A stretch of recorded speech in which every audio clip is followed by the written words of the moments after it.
Startuprad.io, your podcast and YouTube blog covering the German startup scene with news, interviews, and live events.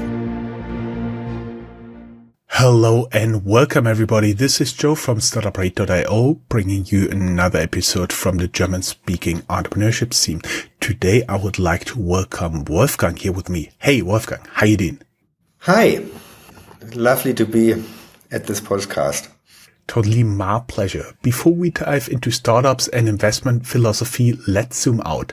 DACH is becoming one of Europe's strongest engines for green tech innovation, and Hi-Innov's Green Tech Mapping 2025 gives us an inside look at what's coming next. So Wolfgang, let's get into the data, the deals, and the future. Maybe before we do that, could you tell us just a tiny bit about who you are and what you do, and what Hi-Innov is before we get into what you really did with the green text there? Absolutely. So we are a German-French B2B venture fund. We mainly focus on Series A investments. We are in the market now for more than 10 years, just investing our third generation. We specialize on deep tech and true B2B technology. So everything which helps enterprises to become more digital, become more efficient. This is our investment themes. Basically, we invest in 5 main areas. One, obviously, we are going to talk about that, is green tech. We do what we call compliance, so leveraging all the European regulation and what kind of interesting business models coming out of that. We traditionally, as a team, we have a deep expertise in everything which is data, big data. You know, obviously now with AI, things are moving quite quickly and really shaping the industry. We do cyber. Also a little bit with a defense angle, and then we do something what we call new work. New work is basically, technologies who reshape the workspace, like, remote working, collaborative tools, but also HR developments, because our thesis is that people, they just, are looking for a sense in work, probably a little bit different than 20 or 30 or 40 years ago. And so a lot of companies are also focusing on education and on other HR related topics. So these are our 5 main investment themes. Mm-hmm. I was wondering, when I first read the pitch for the content, I was wondering what inspired you to do this green tech software mapping. I assume it was not that you were bored and you didn't have already more than enough work. How did you get started? What was the trigger to do this green tech mapping? Well, actually, this is not the first green tech mapping we are doing. We did it 2 years ago, in 2023 as well. At that time, it wasn't green tech. It was more called DACH climate tech mapping, which kind of evolved. I think for us, it's very important to understand the industries we would like to invest and to understand the broader context, to understand the players, to understand the ecosystem. And we do that for all of our 5 investment areas. So green tech obviously is very important to us. And therefore we just would like to have a good view on the market. And to be very frank, it's also kind of a marketing tool. Because we really want to tell the market, hey, we are there. We are interested in that space, and we think there's a lot of interesting investments to do in this space. Mm-hmm. I assume we will link down here in the show notes to the green tech software mapping, just having it here on the other screen. One of the big areas is carbon footprint monitoring. We have energy transition tools. We have circular economy, raw materials optimization, and corporate initiatives. Given that, and that it already had a different name in the past, can you tell us from your perspective what were the 3 most surprising findings you had in 2025 versus 2023? Well, I think, and I really looked it up in 23 and looked what really has changed. Obviously is this a surprise? Probably it's not a surprise. The map got richer, many more logos on the map. The ecosystem is really evolving quite a bit. But what's also interesting, there's a reason why we did green tech software mapping, and at the time we called it climate tech mapping. I think it also becomes clearer and clearer what are really the trends and the investment topics software investors could be interested in. When I basically, 2 years ago, we had 9 sectors, and they were called recycling, reporting, deep tech, digital twin, battery. So it basically was more like a mapping around specific solutions, specific technologies.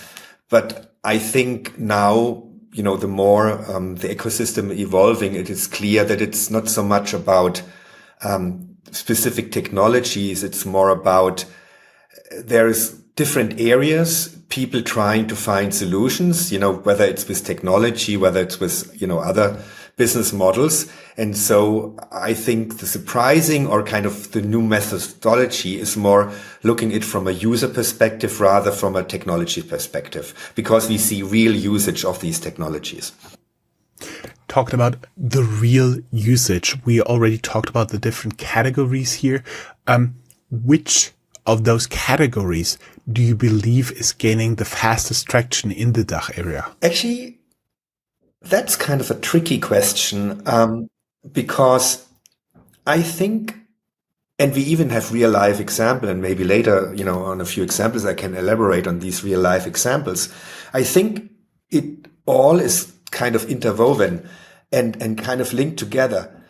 Talking about carbon measurement, you would think it's very easy and very, very trivial to measure the carbon footprint. It's not. Just ask AWS and ask, what's basically the carbon footprint of your data center. They don't know. They simply don't know. So when you don't have kind of the tools to measure impact, how, can you achieve corporate sustainability? How can you really kind of achieve energy transition and circular economy? So I think what's happening right now is, there's a underlying layer of measurements of technologies developed, then obviously, and then on top of that, once they really understand the problem, new technologies emerge to solve these problems. So I wouldn't really make a bet, what of these 4 areas are growing the fastest. Put it like this. When you look at market volume, obviously energy transition is a huge market. It's a multi-billion euro market, and it's huge investment volume. When it comes about carbon measurement, these are kind of software, which are used. But so when you look at I wouldn't call that as big as a market as carbon, as energy transition. So I think when it comes to volume, obviously there's a difference, but what's going to be most active and picking up, hard to say. Mm-hmm. Mm-hmm. I see. I was wondering for our audience, if you're building green tech startup in the DACH region or want to invest in one, drop your thoughts in the comment. What trends do you believe will dominate by 2026? Going a little bit into trends and technologies. What role is generative AI already play in green tech software, and how do you see it evolving? I think that's a broader question, because AI is just changing the way how to develop, how to propose, and how to software, how to propose software, how to structure software, and how to go to market. That's a general trend. There's an entire layer of engineers, of software engineers and programmers which aren't used, aren't necessary anymore. With AI, you can create wow effects to customers, even to investors. And when you really go under the cover, you understand, well, it's basically a very smart application of an AI technology. of an AI LLM model in order to come up with answers, which are probably very nice to have, but probably not very kind of sustainable when it comes to a clear differentiator. So I think the market, especially when it comes to software investment, is changing dramatically right now. And obviously that impacts green tech software because, it's so much easier on the one side to visualize, to get answers, to gather data, to really try to make sense out of what you're gathering, what you're trying to achieve. But on the other side, it's also a little bit tricky because you really have to think very hard, what is really the value add you're offering to customers, to the landscape, which goes beyond AI, because AI at the end of the day, I think it's more a tool. It's not the solution per se. So I think it's getting a little bit more complex when you think, what's really the value proposition you want to invest. And that's true for green tech, as well as for a lot of other kind of sectors. Mm-hmm. Mm-hmm. I have been observing the space for quite some time. And for example, what was one of the things that happened in the past was, for example, cloud took over, and at one moment everybody was a cloud first startup. I do believe that's now so essential. Nobody talks about that anymore. All startups are more or less cloud based. Do you think it will be the same way with AI, that almost every startup in one way or another, especially software, will include AI? Absolutely. I think it's always like, obviously now when you have a pitch, when you get business plans, the headline is always AI. It seems like, nobody even dares to ask for money or really build a business model if AI isn't in the headline.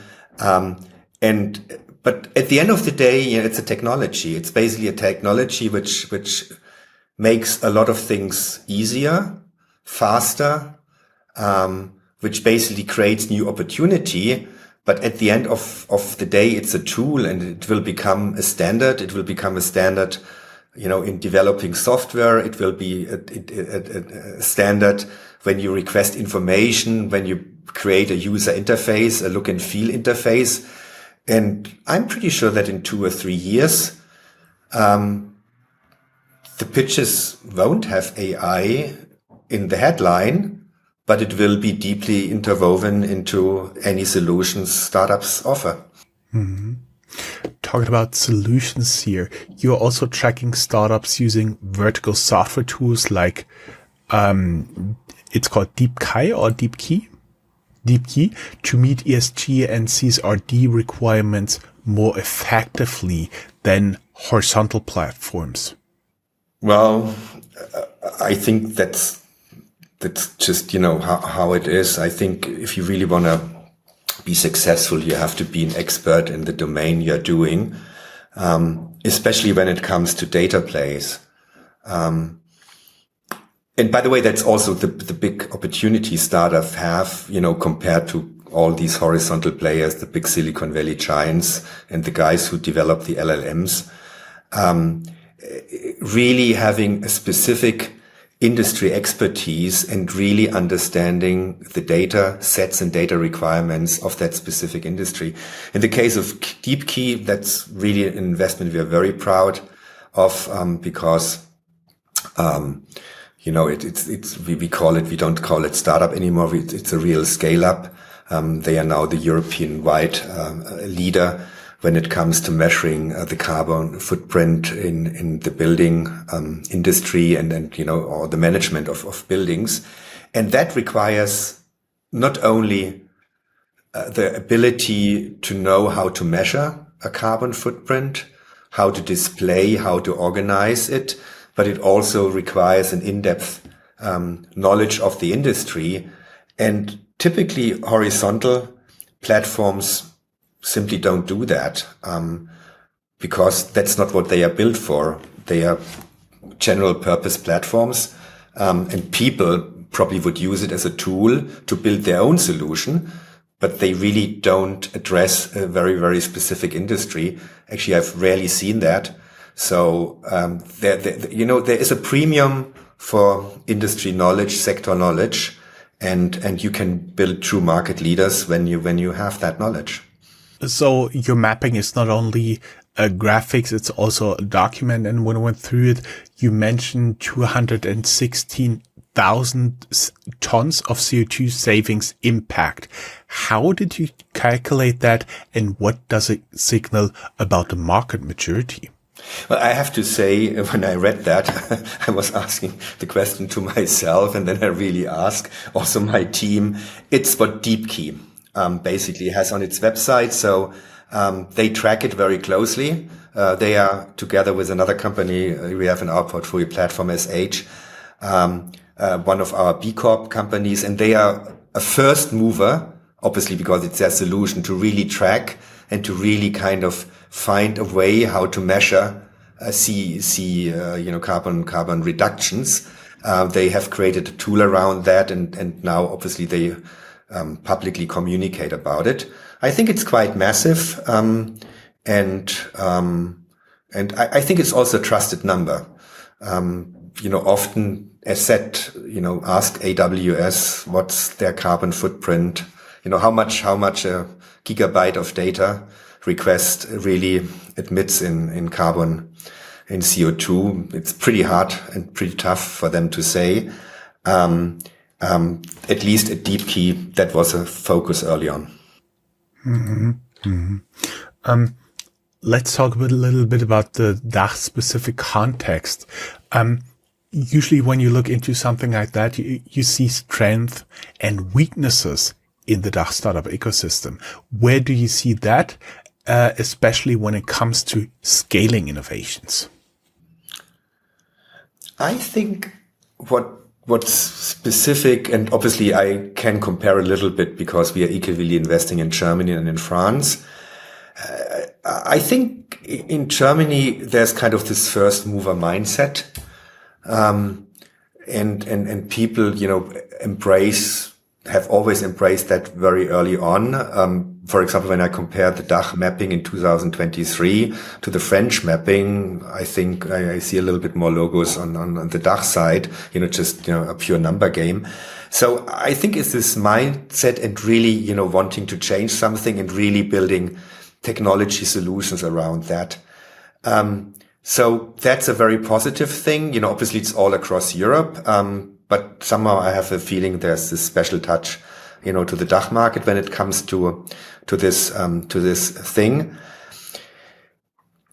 In terms of scaling climate innovation, and I think we are also going to talk about that a little bit further down the road.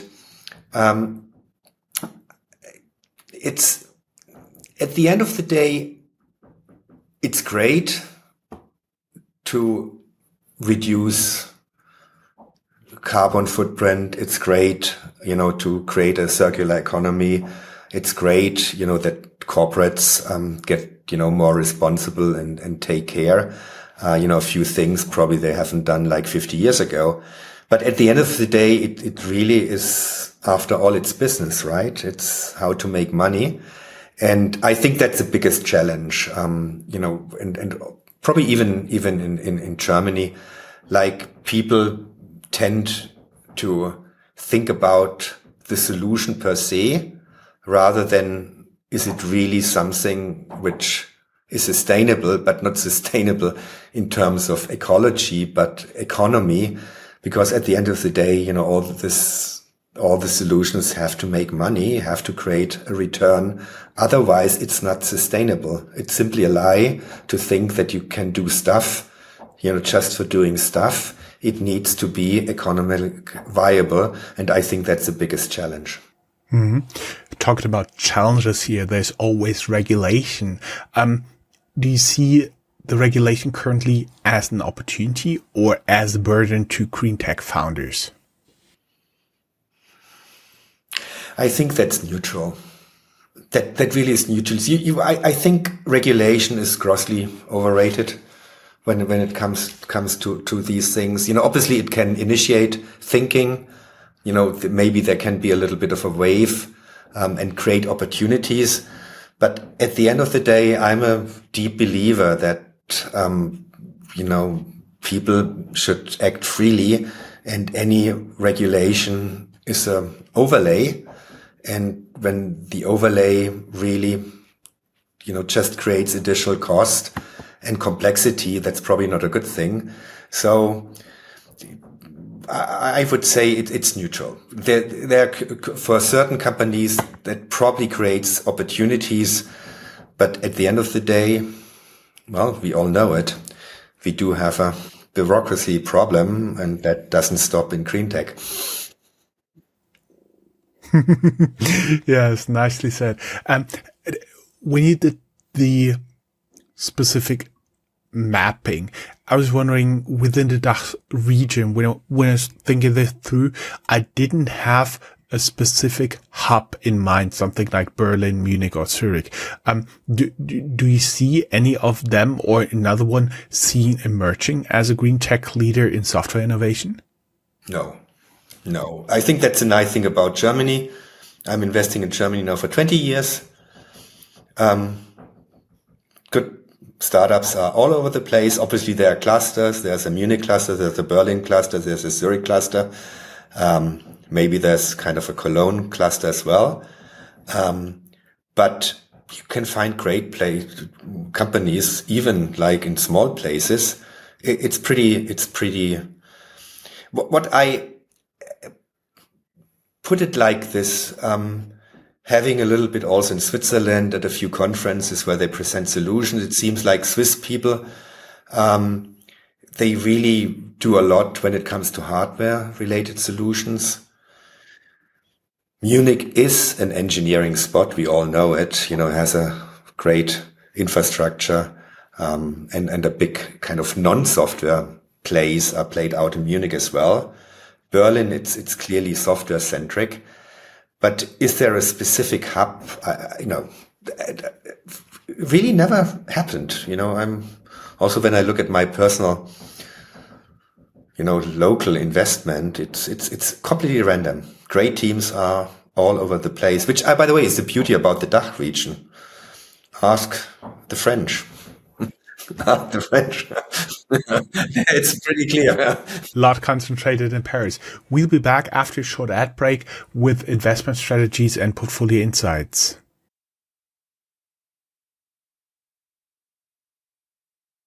Hey guys, welcome back to my interview with Wolfgang from HighInnov on the green tech DACH software mapping.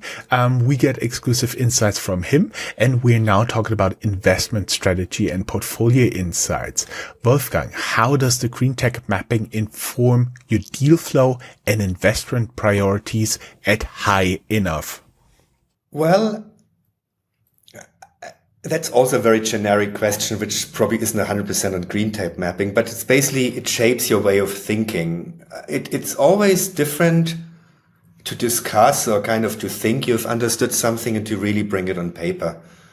This is, by the way, also why, like, when we do investments, people, submit investment proposals in written form, like really plain English, not kind of paste and copy of some PowerPoint slides, because the very moment you really have to bring down something written, you have to think. And by the way, best example is that green tech mapping, which was called climate tech mapping 2 years ago. Now really we had to think, how the market is evolving. Are there new categories? Do we have new classifications? So that it really is, it's an exercise which kind of disciplines you and really makes you look very carefully in what you're really looking for, what are really kind of the major trends, and what really makes a difference, or what possibly could do a difference. And then obviously it's a great tool, because then you have a very concentrated period in really getting it right. Not forgetting pieces, trying to have a full coverage. probably, obviously, on our mapping, there isn't any, 100% of possible green tech companies in the DACH region, but at least, it kind of disciplines you what's really important, what could be potential winners, or what are kind of people, our companies who are really setting trends. So I think it's very useful, especially when you work in a team and when you want to start a conversation, and then when you want to basically discuss business plans and really also, what kind of direction you should look at. We really like it. And as said, to be very frank, I pointed that out at the beginning of that podcast. It's also, making us known a little bit more in the market. And, just a little bit, a little exclamation mark. Hey, we are there and we are interested in this space. I see. Talked about investments. Can you walk us through the decision to invest in Trace for Good and how it aligns with your thesis? That comes a little bit back to what we were discussing previously. What do you think about horizontal solutions versus verticalized solutions? We deeply believe that, when you want to do a startup, going horizontal is tricky. You don't have the means, obviously, and then you're competing against the big guys. So you really have to choose your vertical. But we also believe there will be always a leader in a specific vertical. And, we've seen that with DeepKey. We've seen that, with a few others of our investments, where basically really companies have chosen a vertical, became very good in it, and then become the market leader.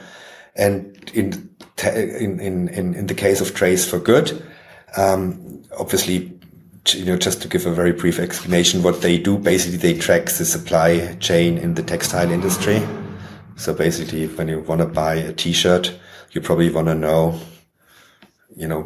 from the very beginning, what happened, from the raw materials, where it was done, et cetera, et cetera. It's a little bit, it is a supply chain issue. And supply chain is a big issue, obviously now, a little bit watered down with the latest twists in the US. But I think at the end of the day, that's a key question to be answered. And being good, in a very specific niche and a very good vertical, this is a key thing. And then for us, it's a very early investment. We thought it's a great team, 2 young ladies who have a lot of experience in the space. Obviously it's a French company, so textile, fashion, that's probably a French thing as well. So I think they are also very good positioned when it comes to that. How do you assess impact and commercial viability simultaneously when you're evaluating those green tech software startups? We don't. We only evaluate commercial viability. To be crystal clear, and that's maybe also a misunderstanding, we don't do impact because we want to do impact. We think impact is a great way of making money. And that's, what we are for, because obviously, we manage the funds of our investors and we really want to make sure that they get a nice return. We think impact is a trend theme. I think there are a lot of good opportunities to make money, but when we look at a company, it really must be ROI driven. It really must be part of a value chain. It really must solve a true economic problem. And, if that economic problem also solves an impact problem, even better. I just give an example. I did an investment just a couple of weeks ago in a Germany-based company south of Frankfurt called Xelera. With a little bit in a twinkle in an eye, I say they are an NVIDIA competitor, but actually they really are. Basically, what they do kind of a compiler for a chip, for an FPGA chip. FPGA chips are programmable chips, which help basically to dramatically increase the capacity of data centers. So basically, since there's so much traffic now hitting data centers, with all this AI traffic, data centers are desperately looking for solutions, how to mitigate this traffic, offload traffic, still keep security. And Xelera is helping data centers doing that. So it's a really ROI case, because basically, data center traffic consumption goes down by 50-60% by using that technology. But in addition, obviously, when traffic for the same, traffic hitting a data center goes down by 50%, the CPU usage, you're suddenly saving 50-60% of energy, in a data center. So it has a huge impact as well. So would I call Xelera an impact investment? Probably not. It's more like a semiconductor investment, but it has a huge impact. It has a clear ROI case. And this is why we also call it an impact investment. I see. For our audience, I would be wondering, what do you think, guys, which matters more when investing in green tech? Measurable CO2 impact or scalable business models? Let us know how you decide. It's a hot debate. You are obviously an investor, and I do hope you do have some advice for founders. What's the mistake you see most often, not necessarily only in green tech founders, but pitches you get, and how do you fix them? Is it that they spray and pray and send their pitch deck everywhere, and it's not necessarily a fit with most of the investors? Okay, so just go first green tech and then a little bit more general. So, but then, this green tech comment is already a general comment. Don't think that a product or a solution, is fixing anything. It simply doesn't. It's also don't think that, that you have developed something which solves a solution which really doesn't exist, because that shockingly often is the case. People, basically have kind of this theoretical idea that something needs to be solved, and then they develop a product or kind of a solution around it. And then in reality, nobody needs it, because it simply is only a theoretical problem, not a real life problem. So I think, obviously the key thing is when it really comes to kind of starting your startup, or really get industry expertise and really try to solve a problem which exists and which creates ROI, which really, at least in B2B investing, which really, as simple as that, you put out a piece of paper, you can go to a customer and you say, look, when you take my product, when you take my solution, you can save X in cost, or you can get, so much more nimble, or you can gain so much more customers. And that really requires an in-depth knowledge of an industry and the workflows within that industry. And I think that's just my advice, to a green tech founder, but also to any technology founder. First of all, try to sort that out. And then when it comes to pitching,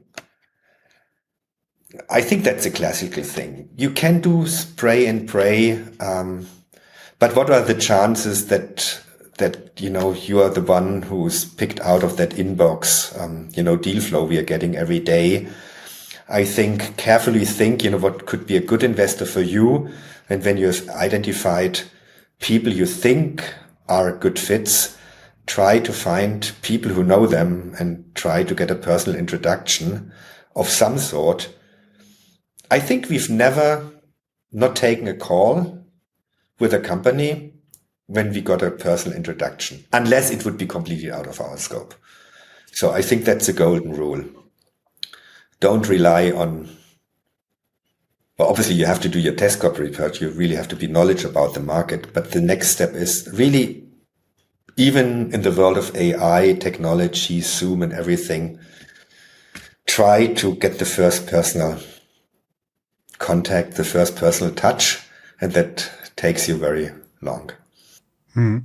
Interestingly, you talked about Celera. Something rang in the back of my mind. I interviewed them 5 years ago. Almost exactly to the day. That's pretty interesting. You talked about like you're mostly around Series A. Rule of thumb is like 100 million revenue. A few months ago, I talked to an investor and I asked him, "Yeah, you're looking for startups like $1 million US or 1 million euros revenue?" And he said, "If I get the chance, I always take the euros." At this stage, they're getting really serious with their startup. What traction metrics or early points of proof are most persuasive to you when you evaluate such a company? Okay, just to be clear, a Series A is not 100 million; it's a million. 1 million in revenue. And is it a random number? Yes and no. Could it be 800? Or does it need to be 2 or 3 million? Probably. I think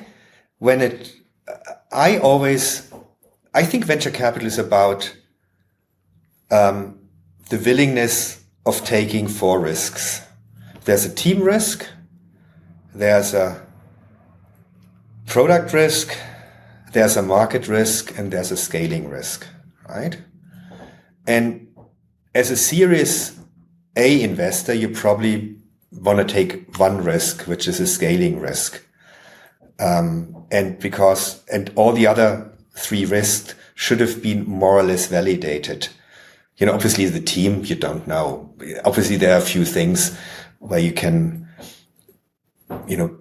other than obviously the personal interaction with the team, which is super important, there are a few things you can get an idea whether it's a really good team. For example, it's the simplest stuff, cap tables. Like people who are already 70% diluted in a seed investment are probably not great guys, because they kind of didn't understand a seed round. And then obviously, when you've spent already 5 million to getting to your first 100,000 in revenue, that's probably not a stellar performance. So, you get that. Okay, but then the team is very important. And then obviously, a market and product goes a little bit along. When you have a critical mass of customers, there probably is a market because people are buying. And, when people are buying and aren't churning, then you probably have a product, because it's working and people seem to be happy. So, and I think as a Series A investor, you want to have these 3 things validated. And that can be like, also depends on the product. That can be, maybe you have a company who does a product which really instantly gets like huge contracts, and then you have a few couple of big brands using that, and then it's already a Series A, and then you have probably kind of a more like a small ticket B2B play, which even resembles to a certain extent to a B2C play. And then you want to have 1,000 customers. You want to have like 2 years of solid KPIs, and you really want to see the growth curve. So I think it's where kind of you position yourself. And then, so that's a Series A. To me, that's a Series A. And when it comes to pre-Series A, I think, out of the 3 risks, probably one of the risks isn't really sorted out 100%.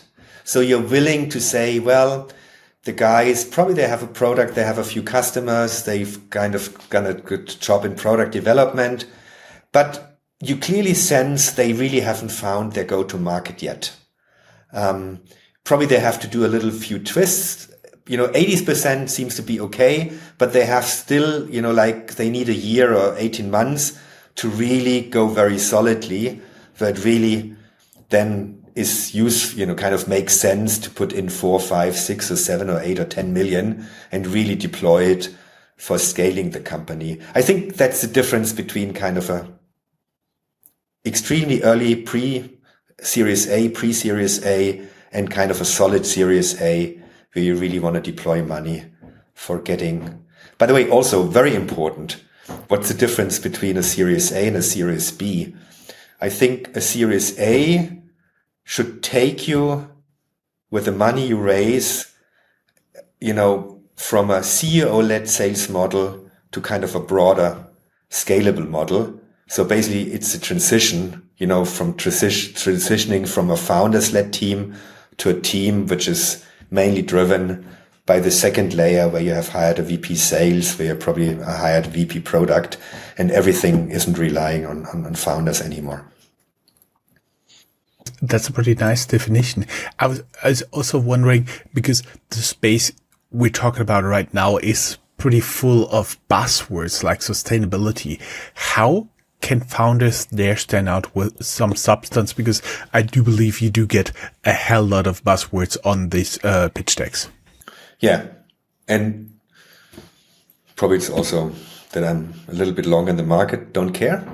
As I said, ROI counts. Understand the workflow, understand the industry you're working in. Are you really solving a problem? Are you going to make money? Forget about the buzzwords. And by the way, I think sustainable is a great word. It's a great word. You are sustainable when you're probably going to be around in 10 years from now. I've never seen a money-losing company being around in 10 years. I don't know, you. I have to smile here in the background because before we started, I told you I'm now in the 11th year here with Startup Radio, officially sustainable. Let's talk a little bit about future trends and strategic foresight. The role of the DACH-based green tech. What will they play in Europe towards a broader push for net zero emissions? I think they will play a 20 to 30% role. The German market in Europe is 20 to 30%. And, at least when it comes to startups, you have France, you have a little bit of other areas. So, it's probably 30%. I think there will be a few leaders. There will be some groundbreaking technologies coming up. But it's a European ecosystem, even so we invest pretty nationally. And I think the contribution will be, it's a percentage game. It's a numbers game. It will be 20 to 30%. That's my personal guess. Personal guess is also totally fine here. I do understand a lot of what VC's doing is gut feeling, and it's always good when you get a little bit of this gut feeling here teased out. Do you foresee the green tech software becoming a default layer across all industries, similar to something like how cloud computing has evolved? No. Nope. No, definitely not. Because a default layer means you're really part of the value chain. And being kind of, and really becoming part of the production value chain of a specific solution. So, obviously will green tech be very important for running businesses? Yes, absolutely. Yes, because you have reporting requirements.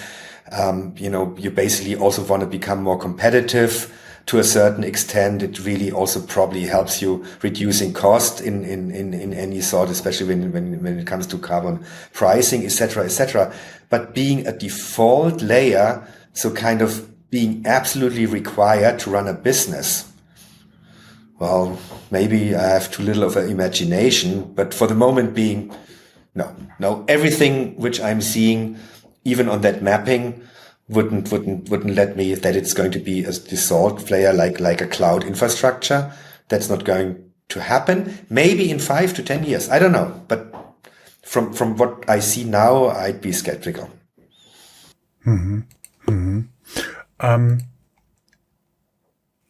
The EU is always pretty forward in regulations, taxations.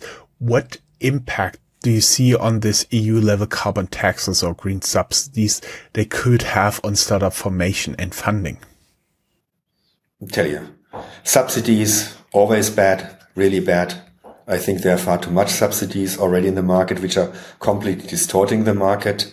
A lot of stuff is going to subsidized, which doesn't make sense, which doesn't have a sustainable value proposition. I really am a big fan in carbon taxes. It's probably the most elegant and most comprehensive solution, to solve problems, because it really gives a price to something which hasn't had a price. And the very moment something has a price, you can do marginal trade-offs. And I think that's a wonderful thing. And, hopefully, will it ever work? Let's see over the next 10 years, but at least from a concept, that's brilliant. Because, the very moment you give, you oblige people to think in margin gains, technology really gets rolling. First, low-hanging fruits are fixed, and then, the more the price increases, more tough problems get solved, and then also it's kind of, to a certain extent, you can plan with it. Probably you can't really plan for the exact price, but you can plan with a long-term trend, and that's always a very good thing when you can plan. Mm-hmm. That's totally true. Talk about long term. Let's talk about your positioning as a VC high enough. You've raised Fund 3 and you have a partnership with Anka Ventures. How will this amplify your ability to support the green tech innovations in the DACH region? Just a very brief comment on Anka Ventures. Anka Ventures, we know them very, very long. Actually, they used to work with us they were part of our team, at least most of them, within Anka Venture. It's a little investment boutique who is specialized in impact investing, but also in seed investments. And basically, they really help us to source deals and to even kind of structure deals in the seed phase. We see them kind of as a feeder. It's kind of a feeder initiative for us. About 10% of our fund we'll deploy in kind of seed opportunities in partnership with Anka Venture, just to have a foot into great teams and great performing seed startups at a very early stage. Also, what they bring on the table, like when they founded, they had this vision early on. So, and at least in France, but now also starting in Germany, they do have a name in impact investing, early stage seed impact investment. They do have quite some knowledge, and it's always great, to have knowledge in the team. I see. If you had to bet one under the radar green tech sub-sector right now, what would it be and why? It's infrastructure. Nobody really talks about infrastructure. It's about telecommunication. Well, especially when it comes to software. I remember all these ideas when it came to B2C commerce, when it came to B2B, all these ideas have been out for 30 years.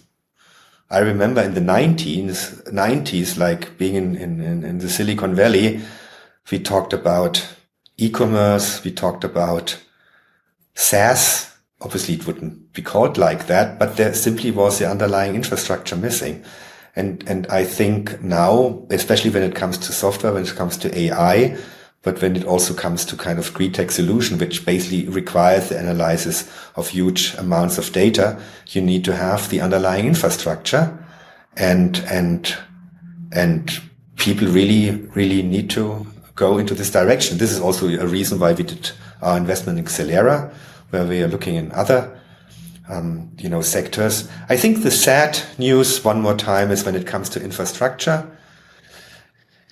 It's mainly a Silicon Valley, Israel play, but there are always a few hidden gems in Europe as well, and we are actively looking.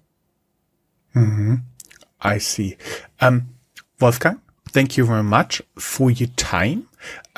We will link down here in the show notes your LinkedIn profile. You obviously have a lot of contacts. Before this interview, I realized that we have more than 120 contacts in common, but it needed an international PR agency to get us in touch. By the way, they did a good work. And, secondly, we will be providing a link to the company website so you can do some digging, some research. And of course, there's a place where you can pitch as well, and you'll be back for our premium subscribers for a few more Q&As. Thank you very much. Perfect. Thank you very much. Great interview. Thank you. That's all, folks. Find more news, streams, events, and interviews at www.startuprad.io. Remember, sharing is caring.